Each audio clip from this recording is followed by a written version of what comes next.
നമ്മളുടെ brake disc എപ്പോഴാണ് cut ചെയ്യേണ്ടത്, അതുപോലെ എന്ത് കാരണം കൊണ്ടാണ് നമ്മൾ ബ്രേക്ക് ഡിസ്ക് മാറേണ്ടി തന്നെ അങ്ങനെയുള്ള കാര്യങ്ങളൊന്നും നമ്മൾ പറയുന്നത്. കൂടുതലും ബ്രേക്ക് ഡിസ്ക് കട്ട് ചെയ്യേണ്ടി വരുന്നത് നമ്മളെ ബ്രേക്ക് പാഡ് തീർന്നിട്ട് പിന്നെയും വണ്ടി കുറേ ദൂരം ഓടിക്കുമ്പോൾ നമ്മൾ ഡിസ്കിൽ സ്ക്രാച്ചസ് വീഴും, അതായത് ഗ്രൂസ് വീഴും. അപ്പോഴാണ് നമ്മൾ മെയിനായിട്ട് ബ്രേക്ക് ഡിസ്ക് കട്ട് ചെയ്യേണ്ടത്. പിന്നെ നമ്മൾ ബ്രേക്ക് ഡിസ്കിൽ തന്നെ വേറെ പ്രശ്നം എന്ന് വെച്ചാൽ നമ്മുടെ ബ്രേക്ക് ഡിസ്ക് പൊളച്ചിൽ വരാൻ ചാൻസ് ഉണ്ട്.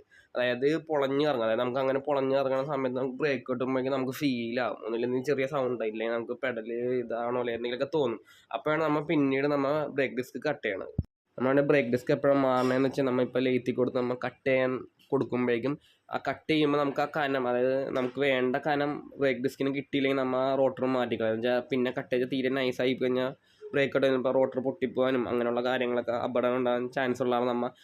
റോട്ടർ മാറ്റിക്കളയും. ഇതിപ്പോൾ നിങ്ങൾക്ക് ഈ വീഡിയോ കണ്ടറിയാൻ പറ്റും, അത് ഇനി കട്ട് ചെയ്യാനില്ല. ഒരു സൈഡ് നിങ്ങൾക്ക് കണ്ട വീതി കൂടുതലും, ഒരു സൈഡ് വീതി കുറവുമാണ്. അപ്പോൾ ഇങ്ങനെയുള്ള സാഹചര്യത്തിൽ ഓട്ടോമാറ്റിക് ബ്രേക്ക് ഡിസ്ക് മാറിക്കളയുക ചെയ്യാറ്.